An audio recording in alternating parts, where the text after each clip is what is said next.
Xavier Alex പറയുന്നത് RSS-CPM ബന്ധമുണ്ട്. കോൺഗ്രസ് മുക്ത ഭാരതം മനസ്സിൽ കൊണ്ട് നടക്കുന്നവരാണ് രണ്ട് കൂട്ടരും. സ്ഥാനാർത്ഥി നിർണയം കണ്ടാൽ മനസ്സിലാകും.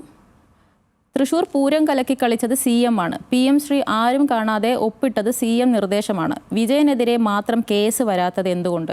ലാവ്ലിൻ ചർച്ചയ്ക്ക് പോലും കോടതിയിൽ വരാത്തത് CM BJP ഡീലാണ്.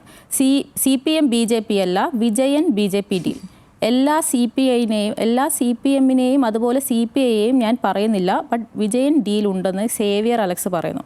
സേവിയർ അലക്സ് എനിക്ക് തോന്നുന്നത് പിണറായി വിജയനോട് ഇടത് മുന്നണിയോട് പ്രശ്നമില്ല. പക്ഷേ ഈ UDF നേതാക്കൾ ആരോപിച്ച അതേ സാധനം തന്നെയാണ്, അതേ കാര്യങ്ങൾ തന്നെയാണ് സേവിയർ അലക്സ് പറയുന്നത്. അപ്പം അതിന് മറുപടിയായിട്ട് പറയുന്നത് അതെ, തൃശ്ശൂരിൽ കോൺഗ്രസ് വോട്ട് BJPക്ക് പോയതും CM പറഞ്ഞിട്ടായിരിക്കും. PM ശ്രീ ആദ്യമായി ഒപ്പുവെച്ച കോൺഗ്രസ് മുഖ്യമന്ത്രിമാരും CM പറഞ്ഞിട്ടാവും അത് ചെയ്തത്. ഈ രണ്ട് ആരോപണമായിട്ട് CMന്റെ തലയിൽ CMന്റെ തലയെ കൊണ്ട് വെച്ചോന്നാണ് പുള്ളി ഒരു കാര്യം കൂടെ പറയുന്നുണ്ട്. BJP ഓഫീസിൽ പോയി താണു വണങ്ങി നിന്നത് സതീശനാണ്, CM അല്ല. പിന്നെ അനന്തു OM മറ്റത്തൂരത്തെ വിഷയം കൂടെ പറയുന്നുണ്ട്.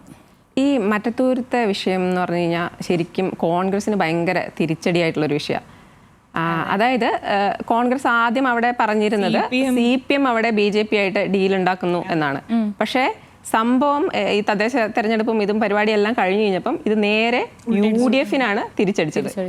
അവിടെ ഇടതുപക്ഷം ഭരണത്തിൽ വരാതിരിക്കാൻ വേണ്ടിയിട്ട് 8 കോൺഗ്രസ് അംഗങ്ങൾ ചേർന്നിട്ട് ജയിച്ച 8 കോൺഗ്രസ് പേരും കോൺഗ്രസിൻ്റെ അംഗങ്ങളും അതുപോലെ 4 BJP അംഗങ്ങളുടെ പിന്തുണയോടെ അവിടുത്തെ വിമത സ്ഥാനാർത്ഥിക്ക് വോട്ട് ചെയ്തു. അതായത് അവർ പഞ്ചായത്ത് പ്രസിഡന്റ് ആക്കി.